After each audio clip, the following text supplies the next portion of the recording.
Lorsque vous arriverez à la destination finale, Saint-Jacques-de-Compostelle, il y a de fortes chances que le voyage vous ait changé. Il ne s'agit pas d'une pilule magique ou d'une solution miracle pour se débarrasser de tous ces problèmes, mais le simple fait de marcher et d'avoir accompli quelque chose a un effet sur nous.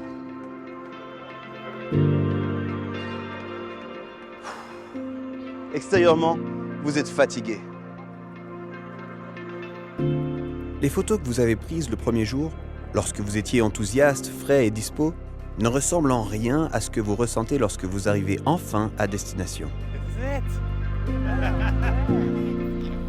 Intérieurement, les choses ont également changé. Votre objectif est atteint. L'excitation du départ, accompagnée par les peurs et les doutes, est maintenant remplacée par une sensation nouvelle.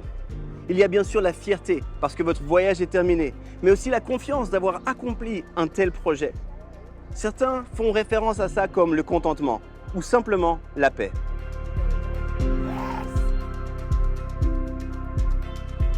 Ce genre de paix ne s'explique pas seulement parce que la tâche est accomplie, mais parce que, intérieurement, en marchant, en parlant aux autres et en surmontant les émotions des jours difficiles, nous avons le sentiment d'avoir appris à nous connaître.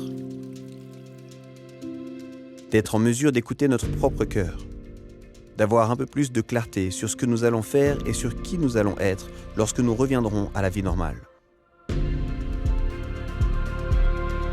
Au cours du voyage, beaucoup acquièrent une concha, une coquille Saint-Jacques qui est un symbole célèbre du Camino. Historiquement, la coquille avait une fonction pratique pour les pèlerins. Elle servait d'assiette pour la nourriture et de gobelet pour de l'eau. Un instrument qui répondait à leurs besoins tout au long du chemin.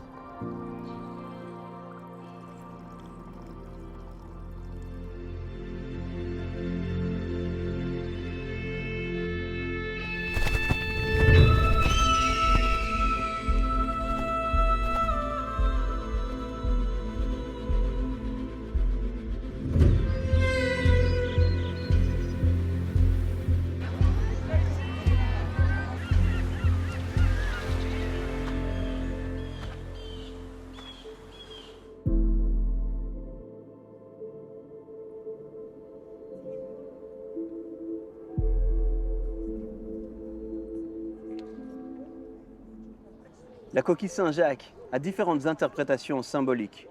Pour nous, elle évoque notamment les différents besoins qui ont été satisfaits tout au long de notre voyage. Nous l'emportons chez nous et nous l'accrochons quelque part pour avoir un souvenir et nous rappeler de tout ce que nous avons vécu et à quel point nous ne sommes plus la même personne qu'au départ. C'est également l'histoire de Jacques qui lui aussi a dû partir. Au départ, il n'avait aucune idée de tout le voyage qui l'attendait. Mais à la fin, il a été définitivement transformé.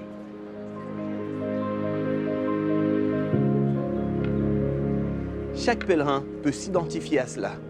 Et nous réalisons tous à quel point nous ressemblons à Jacques. Nous commençons à voir comment le pèlerinage change notre trajectoire. Beaucoup des choses que nous pensions avoir désespérément besoin ou auxquelles nous nous attachons fermement commencent à s'effacer avec le temps. Et nous réévaluons alors les fondations sur lesquelles nous bâtissons notre existence. Nous voulons changer de voie. Nous voulons un changement dans notre histoire.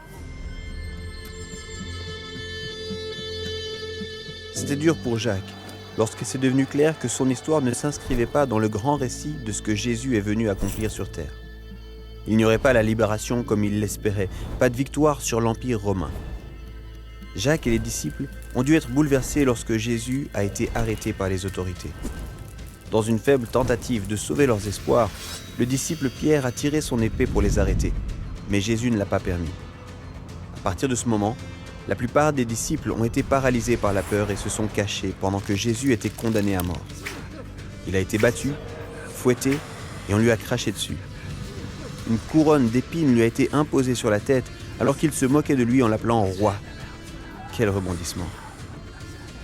Alors que Jésus rend son dernier soupir, cloué sur une croix, Jacques et ses amis sont déconcertés.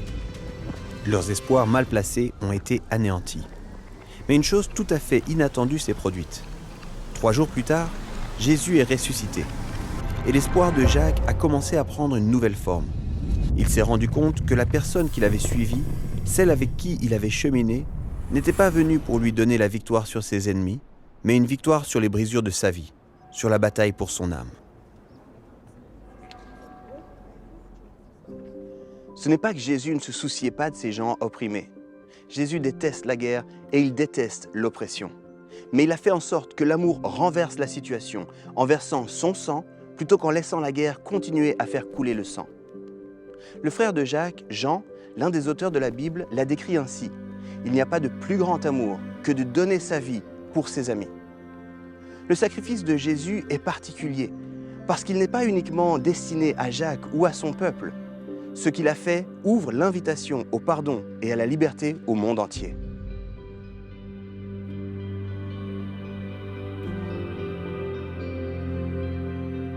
La résurrection a tout changé pour Jacques et ses amis.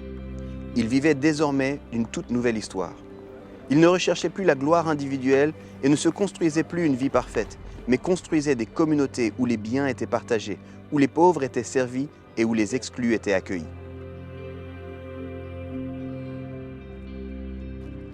La peur ne les définissait plus. Après avoir été considérés comme des lâches lors de la crucifixion de Jésus, Jacques et ses amis sont allés au-delà de ce qui leur était familier, afin d'annoncer avec audace le message de Jésus jusqu'aux confins du monde.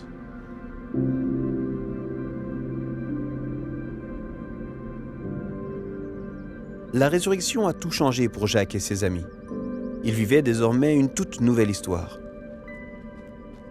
Ils ne recherchaient plus la gloire individuelle et ne se construisaient plus une vie parfaite, mais construisaient des communautés où les biens étaient partagés, où les pauvres étaient servis et où les exclus étaient accueillis.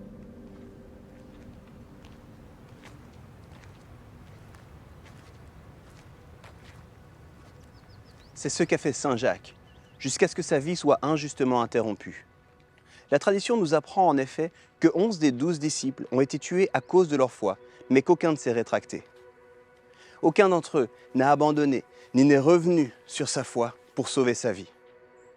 Aucun d'entre eux n'a plus jamais brandi l'épée non plus, mais chacun était prêt à voir sa propre histoire être raccourcie, afin que nous puissions entendre parler de celui qui change les vies.